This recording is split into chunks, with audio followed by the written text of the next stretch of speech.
వేరే, శివుడు వేరే, ఈశ్వరుడు వేరే. ఇవన్నీ I think next session or creation book వస్తుంది. డిస్క్రిప్షన్ మనం వచ్చినప్పుడు అది ఆ పాయింట్. అండ్ అదే సదాశివ అదే doesn't, Shri Mataji also said that Shri Mataji only haves different forms and Sadashiva doesn't have any form, only నిరాకార యా నిర్గుణ స్వరూపంగా ఎస్ ఉంటారని చెప్పారు. Is eternal nature that's in. Okay. Yes. Yeah అంటే శివునికి సదాశివునికి శ్రీ మాతా చాలా స్పష్టమైనటువంటి విషయంగా చెప్పడం జరిగింది మనకు. మనము సదాశివ స్థితి గురించి మాట్లాడుకుంటున్నాము. శివ అనేటువంటిది again it's reflection, it is there in our heart అనమాట. దట్స్ శివతత్వం ఏదైతుందో. సదాశివుడు ఇస్ అల్టిమేట్. ఓకే, ఇక్కడ పాయింట్ యా అర్థమైంది. అది క్రియేషన్ లో మనకి ఇన్ డెప్త్ వస్తుంది. ఇది మనము అదే మాతాజీ క్రియేషన్ బుక్ రాయడానికి ముందు ఇచ్చినటువంటి, అంటే మదర్ ఫస్ట్ ఫామ్ చేసుకున్నటువంటి విషయంగా నేను చెప్పుకో. తర్వాత ఎలాబొరేటెడ్గా క్రియేషన్ బుక్లో మనకు చాలా ఎలాబొరేటెడ్గా ఉంది. అది ఇంకా సంక్లిష్టంగా ఉంటుంది కాబట్టి దీన్ని ఒక ప్రోలోగ్గా తీసుకుందాం, అంటే ఒక ఉపోద్ఘాతంగా తీసుకుందాం ఈ విషయాన్ని. ఇక్కడ ఉన్నటువంటి ఈ గంట 11-12 నిమిషాల విషయాన్ని క్రియేషన్ సంబంధించినటువంటి అతిపెద్ద సబ్జెక్టుకు ఒక ఉపోద్ఘాతంగా మాత్రమే తీసుకుందాం. జై శ్రీ మాతాజీ అండి. అంటే రేపు వస్తుందేమో మిగిలిన విషయం.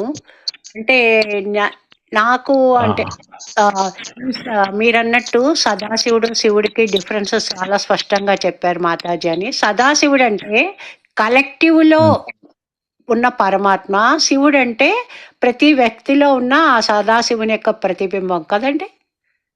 రిఫ్లెక్షన్, మన హృదయంలో ఉన్నటువంటి రిఫ్లెక్షన్. మనం by your grace I'm only ఆత్మ అంటాం కదా. ఆత్మ ఏదైతుందో అది సదాశివుని యొక్క రిఫ్లెక్షన్ గా మన అంశంగా ఉందన్నమాట మన హృదయంలో.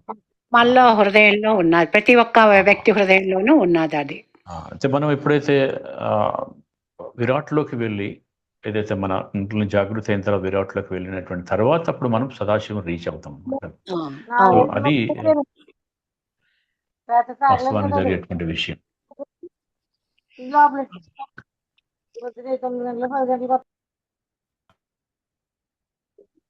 ఇంకా ఏమన్నా మాట్లాడే వాళ్ళు ఉంటే మాట్లాడవచ్చు. ధ్యానంలో ఉన్నారని చెప్పి అనిపిస్తుంది నాకు.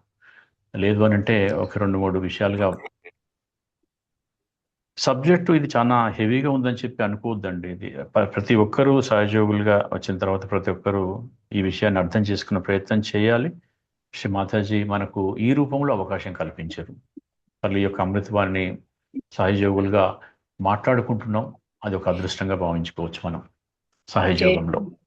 జై శ్రీమాతాజీ అండి. అందుకని నేను వెంటనే రియాక్ట్ అయ్యి చెప్పానండి. ఎందుకంటే నాకు తెలియాలి కదా నేను ఎంతవరకు అర్థం చేసుకున్నానో, అది మీ ద్వారా కన్ఫర్మ్ చేసుకోవడానికి. జై శ్రీమాతాజీ, అందుకని చెప్పాను. పర్లేదండి, పర్లేదు. జై శ్రీమాతాజీ. జై శ్రీమాతాజీ.